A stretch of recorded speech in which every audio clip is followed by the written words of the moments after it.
Hello viewers, আসসালামু আলাইকুম।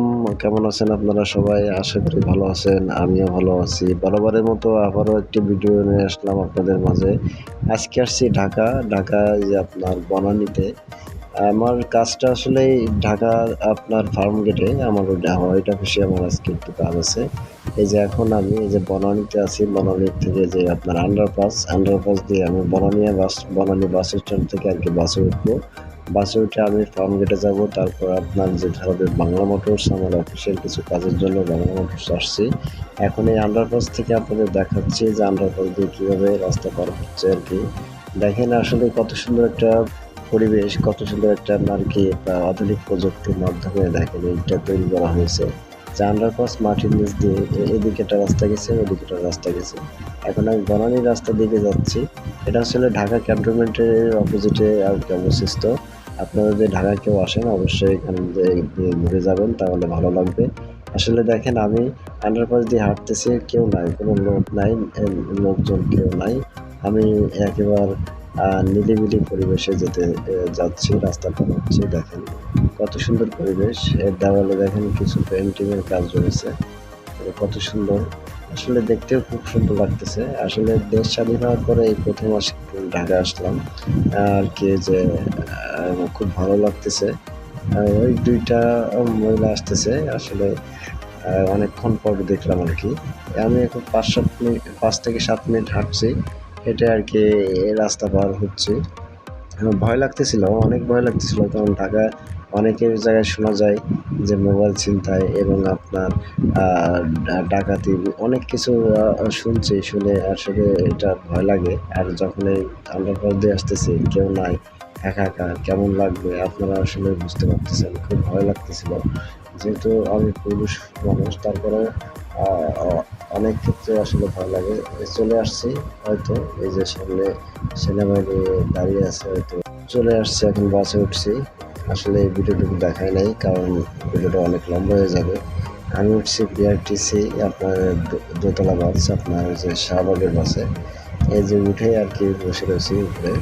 উঠে মন মন চাইলো আরকি ভিডিও করতে, এজন্য ভিডিও করতেছি, আপনাদের দেখালাম। আসলে অনেকদিন পরে ঢাকা আসছি। এই যে দেশ স্বাধীন হওয়ার পরে আসলে ভালো লাগতেছে। দেখেন কত সুন্দর পরিবেশ। আসলে এখন আমার যেতে হবে যে কাজে আসছি। আমার কাজটা হচ্ছে বাংলা মোটরসে আমি আমার গাড়ির ব্যাকলাইট ভেঙে গেছে। ওইটা আরকি রিপেয়ারিং বা আপনার নতুন করে কিনতে আসছি। প্রথমত আমি যাবো ঢাকা, আপনার ফার্মগেট থেকে আরকি বাংলা মোটরস যাবো।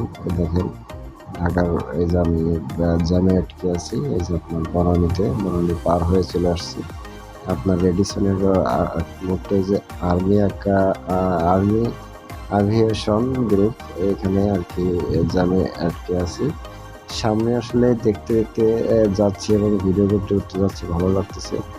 অনেক জ্যাম আসলে। এই যে আসলে ইট পাথরের শহর যেটা বলে। আসলে আমি জানি না কেমনভাবে ভিডিও বানাতে হয়, কেমনভাবে আরকি ভয়েস দিতে হয়। যতটুকু জানি, যতটুকু পারি চেষ্টা করতেছি আপনাদের বলার জন্য এবং দেখানোর জন্য।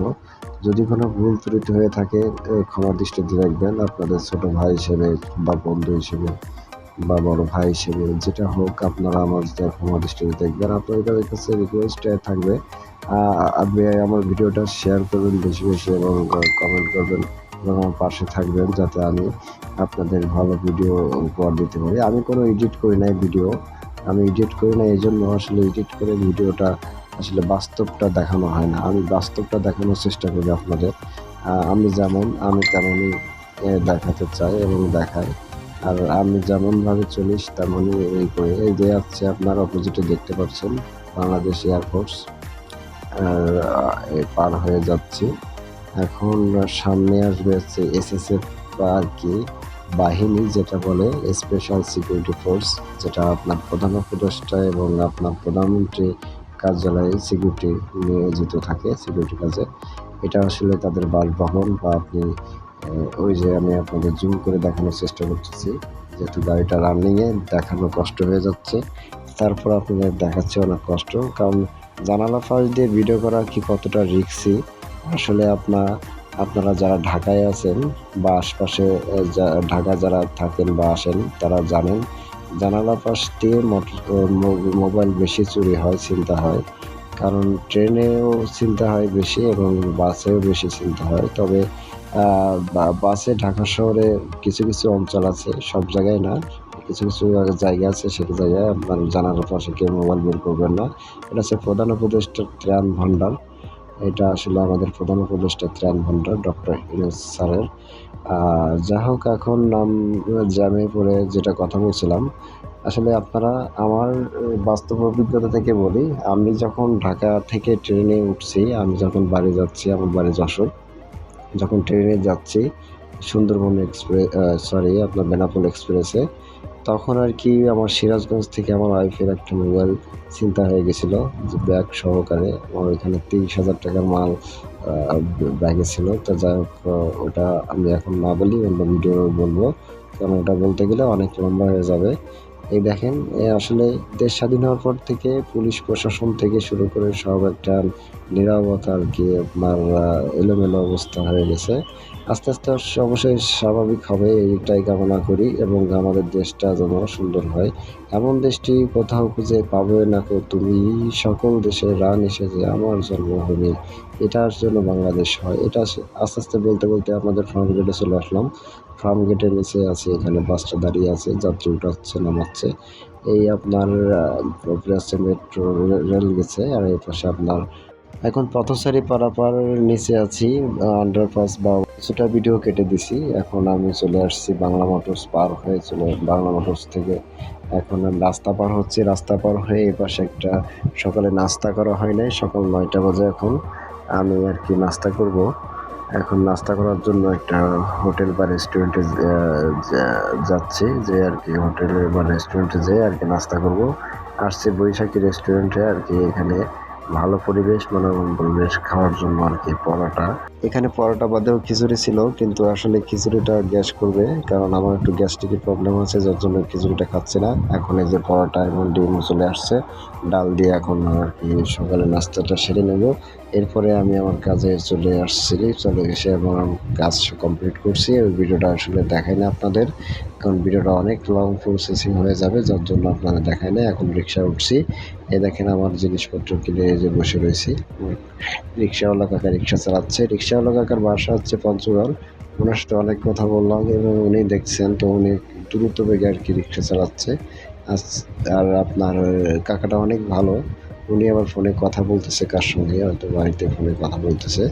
আসলে ওই রিক্সার ভিডিওটা অনেক লম্বা করে নাই, কিছুটা ভিডিও করে আবার কিছুটা কেটে দিছি, কারণ আপনাদের দেখতেও বিরক্ত লাগবে, কারণ এক ভিডিও বারবার দেখতে ভালো লাগবে না, এবং আপনার এক কথা শুনতে বারবার ভালো লাগবে না। দেখেন আমি রিক্সায় বসে আছি, আস্তে আস্তে চলে আসছি রাজারবাগের দিকে। রাজারবাগ আপনার পুলিশ লাইন্সের সামনে চলে আসছি। এই যে আবার ব্রিজটা কি পাশ দিয়ে যাচ্ছি। রাজারবাগের এলাকাটা খুব আর কি, যে আপনার শুনছি এখানে আন্দোলনের সময় নাকি অনেক আর কি পুলিশের। আস্তে আস্তে স্টেশনে চলে আসলাম, ধীরে ধীরে স্টেশনে চলে আসলাম। দেখেন স্টেশনে, কমলাপুর রেল স্টেশনে কত লোক বসে আছে। আসলে ট্রেনটা লেট করছে, কিশোরগঞ্জ এক্সপ্রেস, যেটা আপনার 10:30টায় ট্রেন যাওয়ার কথা। আজকে হচ্ছে বুধবার। বুধবারে আসলে আপনার একটু চাপই থাকে, কারণ বুধবারে অনেকে ঢাকা থেকে, অনেকে ভৈরব বা আপনার কিশোরগঞ্জে যাতায়াত করে। যাই হোক, এই যে আপনার অনেক মানুষ, আমাদের ট্রেনটা আসতেছে, ট্রেনের জন্য অপেক্ষায় রয়েছি। 5 নম্বর প্ল্যাটফর্মে অলরেডি ট্রেন চলে আসছে, এই যে মালামাল উঠানো হচ্ছে। এখন আমি ট্রেনের পরিবেশটা দেখাই আপনাদের। দেখেন ট্রেনের ভিতরে পরিবেশটা কত সুন্দর। এই ট্রেনটা আসলে নতুন, যেটা মনে হচ্ছে সেটা অনেক পরিষ্কার পরিচ্ছন্ন, এবং বাংলাদেশের রেলওয়ে, বাংলাদেশের ট্রেন যদি এত পরিষ্কার পরিচ্ছন্ন হয়, ভিআইপি যেগুলো এইগুলো আর কি, তবে এই ট্রেনটা আসলে লোকালভাবে এইভাবে এতটা সুন্দরতা আমি এখনও কখনো দেখিনি। এর জন্য আপনাদের দেখানোর চেষ্টা করতেছি। আসলে ইন্দোনেশিয়া থেকে এটা আর কি ইম্পোর্ট করা হয়েছে, যেহেতু ট্রেনের গায়ে লেখা আছে, আমি দেখলাম। আর দেখেন ট্রেনটা দাঁড়িয়ে আছে, অনেক লম্বা ট্রেন। আসলে পুরোটাই আপনাদের দেখানো আমার পসিবল হচ্ছে না। আমি আসলে বগির সামনের বগিতে আর কি উঠছি আর কি। ট্রেনটা অলরেডি ছাড়ছে, এই যে ট্রেনে বসছে, এই যে সিটে বসছে, আপনাদের দেখানোর চেষ্টা করতেছি। ট্রেনটা আসলে ধীর গতিতে চলছে, এই যে ট্রেনে বসে রয়েছি। আসলে সিটটা অনেক কষ্টে পেয়েছি। যাই হোক এখন কথা বলতে বেশি করে লাইক কমেন্ট শেয়ার করবেন। সবাই ভালো থাকবেন। আল্লাহ হাফেজ। আমার জন্য দোয়া করবেন।